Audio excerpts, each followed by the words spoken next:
ನಾನು ದೋಸೆ ಮಾಡೋದಕ್ಕೆ ಒಂದೆರಡು ಗ್ಲಾಸು ಅಕ್ಕಿನ ನೆನೆ ಹಾಕ್ಕೊಂಡಿದ್ದೀನಿ. ಹಲಸಿನ ಹಣ್ಣಿನ ದೋಸೆ ಮಾಡ್ತಾಯಿದ್ದೀನಿ ನಾನು.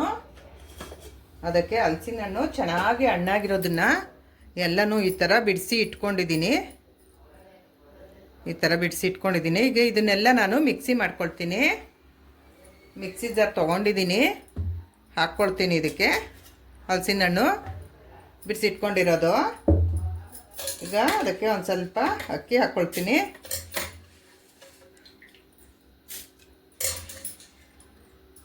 ಈಗ ಇದನ್ನ ನಾನು ಮಿಕ್ಸಿ ಮಾಡ್ಕೊಳ್ತೀನಿ ದೋಸೆ ಮಾಡ್ಕೊಳ್ಳೋದಕ್ಕೆ. ಈಗ ಮಿಕ್ಸಿ ಮಾಡ್ಕೊಂಡಿದ್ದಾಗಿದೆ ನೋಡಿ, ಎಷ್ಟು ಕಲರ್ಫುಲ್ಲಾಗಿದೆ. ಈಗ ಇದನ್ನ ನಾನು ಪಾತ್ರೆಗೆ ಹಾಕ್ಕೊಳ್ತೀನಿ. ಎಲ್ಲ ಹಿಟ್ಟನ್ನೆಲ್ಲ ರುಬ್ಬಿರೋದನ್ನೆಲ್ಲ ಮಿಕ್ಸಿ ಮಾಡಿರೋದನ್ನ ಇದರಲ್ಲಿ ಹಾಕ್ಕೊಳ್ತೀನಿ.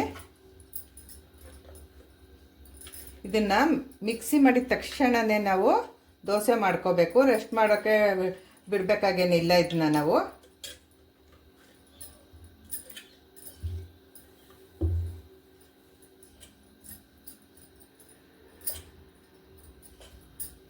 ಇದು ಎಲ್ಲ ಹಾಕಿದ್ದೀನಿ. ಇದಕ್ಕೆ ಇನ್ನೂ ಒಂದು ಸ್ವಲ್ಪ ಇದೆ, ಅದನ್ನ ಹಾಕ್ಕೊಳ್ತೀನಿ. ಇದಕ್ಕೆ ಹಾಕ್ಕೊಂಡು ಇನ್ನೊಂದು ಸ್ವಲ್ಪ ಅಕ್ಕಿ ಉಳಿದಿದೆ, ಅದನ್ನೂ ಹಾಕ್ಕೊಳ್ತೀನಿ. ಇದಕ್ಕೆ ಮಿಕ್ಸಿ ಮಾಡೋದಕ್ಕೆ 2 ಸಲ ನಾನು ಹಾಕ್ಕೊಂಡಿದ್ದೀನಿ ಮಿಕ್ಸಿ ಮಾಡೋದಕ್ಕೆ.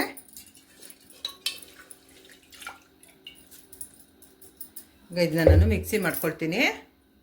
ಈಗ ಅದೇ ಪಾತ್ರೆಗೆ ನಾನು ಇನ್ನೊಂದು ಸರ್ತಿ ರುಬ್ಕೊಂಡಿದ್ದೀನಲ್ಲ ಅದನ್ನೆಲ್ಲ ಹಾಕ್ಕೊಳ್ತೀನಿ. ಹಾಕ್ಕೊತಾ ಇದ್ದೀನಿ. ಈಗ ಇದನ್ನೆಲ್ಲನೂ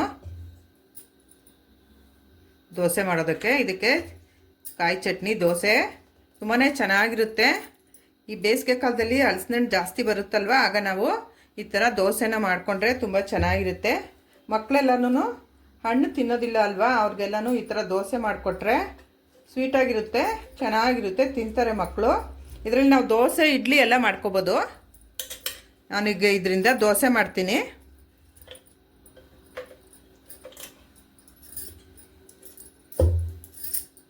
ನೋಡಿ ಎಲ್ಲ ಇಷ್ಟ ಆಗಿದೆ. ಇದಕ್ಕೆ ನಾನು ಉಪ್ಪು ನೀರು ಎಲ್ಲ ಎಷ್ಟು ಬೇಕೋ ನೋಡಿಕೊಂಡು ಹಾಕಿ ಆಮೇಲಿಂದ ದೋಸೆ ಮಾಡ್ಕೊಳ್ತೀನಿ. ಮರೆಯದೆ subscribe, like, share and comment ಮಾಡಿ, ಬೆಲ್ ಬಟನ್ ಪ್ರೆಸ್ ಮಾಡಿ. ನೋಟಿಫಿಕೇಷನ್ ಬರುತ್ತೆ, ಆಗೆಲ್ಲ ವಿಡಿಯೋಗಳು ಬರುತ್ತೆ, ಆಗೆಲ್ಲ ವಿಡಿಯೋಗಳನ್ನು ನೋಡಬಹುದು ನೀವು. ಈಗ ನಾನು ಎಲ್ಲನೂ ಹೀಗೆ ಮಿಕ್ಸ್ ಮಾಡಿ ಇಡ್ತೀನಿ. ಇಟ್ಟು ಮೊದಲು ರುಬ್ಬಿದ್ದು ಈಗ ರುಬ್ಬಿದ್ದು ಎಲ್ಲ ಒಂದರಲ್ಲೇ ಹಾಕ್ಕೊಂಡಿದ್ದೀನಿ ಪಾತ್ರೆಯಲ್ಲಿ. ಈಗ ಅದನ್ನೆಲ್ಲನೂ ನಾನು ಈ ಥರ ಮಿಕ್ಸ್ ಮಾಡಿ ಇಟ್ಕೊಳ್ತೀನಿ. ನಾನು ದೋಸೆ ಹಾಕೋವಾಗ ಉಪ್ಪು ಹಾಕ್ಕೊಳ್ತೀನಿ. ಮೊದಲೇ ಏನು ಉಪ್ಪೆಲ್ಲ ಹಾಕಿ ಕಲಸಿಡೋದೇನು ಬೇಕಿಲ್ಲ. ಇದಕ್ಕೆ ಒಂದು ಚೂರು ಪುಡಿ ಉಪ್ಪನ್ನು ಹಾಕ್ಕೊಂಡು ದೋಸೆ ಮಾಡ್ಕೊಳ್ಳೋದು. ಇದಕ್ಕೆ ಸೋಡಾ ಏನು ಬೇಕಾಗಲ್ಲ, ಅಡುಗೆ ಸೋಡಾ ಏನೂ ಬಳಸೋದೇನು ಬೇಕಾಗೋದಿಲ್ಲ. ಇದಕ್ಕೆ ತುಂಬಾ ಚೆನ್ನಾಗಿ ಬರುತ್ತೆ ದೋಸೆಗಳು. ಇಷ್ಟ ಆದರೆ ಆಯಿತು. ಇದ್ರ ಮೇಲೆ ಒಂದು ಪ್ಲೇಟ್ ಮುಚ್ಚಿಟ್ಬಿಡ್ತೀನಿ. ಚಟ್ನಿ ಮಾಡ್ಕೊಳ್ತೀನಿ. ಈಗ ಚಟ್ನಿ ಆದಮೇಲೆ ನಾನು ದೋಸೆ ಹಾಕ್ಕೊಳ್ತೀನಿ. ಬೆಳಗ್ಗೆ ತಿಂಡಿಗೆ ದೋಸೆ. ಚಟ್ನಿ ಮಾಡೋದಕ್ಕೆ ನಾನು ಒಂದು ಸ್ವಲ್ಪ ಹಸಿ ತೆಂಗಿನಕಾಯಿನ ಪೀಸ್ ಮಾಡಿ ಇಟ್ಕೊಂಡಿದ್ದೀನಿ. ಅದಕ್ಕೆ ಸ್ವಲ್ಪ ಉಪ್ಪು, ರುಚಿಗೆ ತಕ್ಕಷ್ಟು ಹುಣಸೆ ಹಣ್ಣು, ಸ್ವಲ್ಪ ಹುರಿಗಡಲೆ, ಸ್ವಲ್ಪ ಪುದೀನ, ಎಣ್ಣೆ ಹಾಕಿ 1 ಸ್ಪೂನು ಹುರಿದಿಟ್ಕೊಂಡಿದ್ದೀನಿ. ಹಸಿಮೆಣಸಿನ್ಕಾಯಿ 4 ಹುರಿದಿಟ್ಕೊಂಡಿದ್ದೀನಿ. ಒಂದು 7-8 ಬೆಳ್ಳುಳ್ಳಿ ಎಸ್ಲು ಮತ್ತು ಶುಂಠಿನ ಪೀಸ್ ಮಾಡಿ ಇಟ್ಕೊಂಡಿರೋದು. ಈಗ ಇದನ್ನೆಲ್ಲ ಹಾಕಿ ನಾನು ಚಟ್ನಿ ಮಾಡ್ಕೊಳ್ತೀನಿ. ಇದನ್ನೆಲ್ಲ ನಾನು ಮಿಕ್ಸಿ ಜಾರ್ಗೆ ಹಾಕ್ಕೊಳ್ತೀನಿ.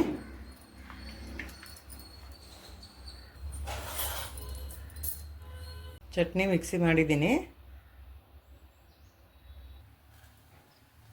ಒಗ್ಗರಣೆಗೆ ಸ್ಟವ್ ಹಚ್ಚಿ ಬಾಣಲೆ ಇಟ್ಟಿದ್ದೀನಿ. ಅದಕ್ಕೆ ಒಂದು 2 ಸ್ಪೂನು ಎಣ್ಣೆ ಹಾಕ್ಕೊಳ್ತೀನಿ. ಒಗ್ಗರಣೆಗೆ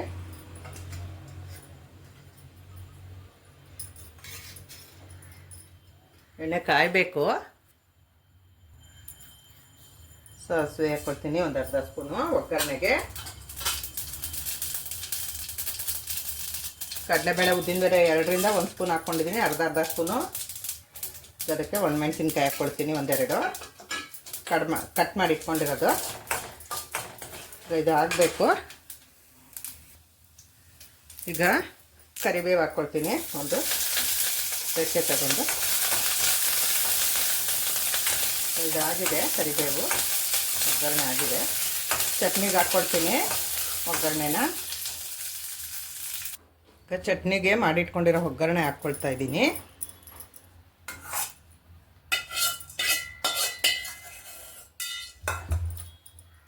ಆಯಿತು, ಒಗ್ಗರಣೆ ಹಾಕಿದ್ದು ಚಟ್ನಿಗೆ. ಹಲಸಿನ ಹಣ್ಣಿನ ದೋಸೆ ಹಾಕೋದಕ್ಕೆ ತವ ಇಟ್ಟಿದ್ದೀನಿ. ತವ ಚೆನ್ನಾಗಿ ಕಾದಿದೆ. ಈಗ ಎಣ್ಣೆ ಹಾಕ್ಕೊಳ್ತೀನಿ. ತವ ತುಂಬಾ ಹೀಟ್ ಬಂದಿದೆ, ಅದಕ್ಕೆ ಒಂದು ಸ್ವಲ್ಪ ನೀರನ್ನು ಹಾಕಿ ಕೂಲ್ ಮಾಡ್ಕೋಬೇಕು. ಕೂಲ್ ಮಾಡಿಕೊಂಡು ಹೀಗೆ ದೋಸೆ ಹಾಕ್ಕೋಬೇಕು.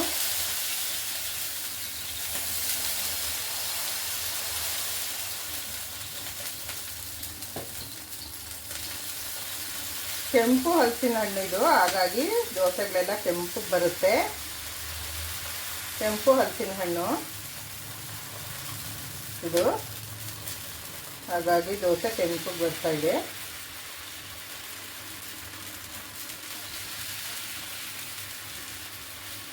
ಹಲಸಿನ ಹಣ್ಣಿನ ದೋಸೆ ಇಡ್ಲಿ ಎಲ್ಲ ಮಾಡ್ಕೋಬೋದು. ಈ ಹಿಟ್ಟಿನಿಂದ ತುಂಬಾ ಚೆನ್ನಾಗಿರುತ್ತೆ. ಆಯ್ತು, ಈಗ ಹಾಕಿದ್ದು ಅದಕ್ಕೆ ಮೇಲಿಂದ ಒಂದು ಸ್ಪೂನು ಎಣ್ಣೆನ ಹೀಗೆ ಹಾಕ್ಕೊಳ್ತೀನಿ.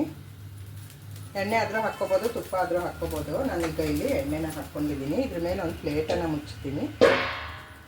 ಮೀಡಿಯಮ್ ಫ್ಲೇಮಲ್ಲೇ ಇದನ್ನ ನಾವು ಬೇಯಿಸ್ಕೋಬೇಕು ದೋಸೆನ. ನಾನು ನೋಡ್ತೀನಿ, ಬೆಂದಿರುತ್ತೆ ಈಗ ಸ್ವಲ್ಪ.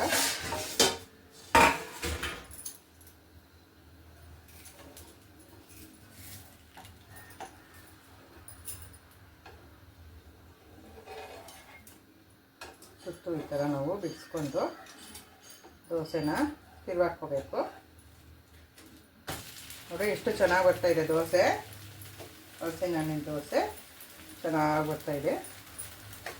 ಆರೋಗ್ಯಕ್ಕೆ ತುಂಬಾ ಒಳ್ಳೆಯದು, ರುಚಿಕರ, ತುಂಬಾ ರುಚಿ ಇರುತ್ತೆ, ಟೇಸ್ಟ್ ಇರುತ್ತೆ ಇದು ದೋಸೆ. ದೋಸೆ ಈಗ ಆಗಿದೆ, ತೆಕ್ಕೊಳ್ತೀನಿ ನಾನು ದೋಸೆನ. ನೋಡಿ ಎಷ್ಟು ಚೆನ್ನಾಗಿ ಬರ್ತಾಯಿದೆ ದೋಸೆ.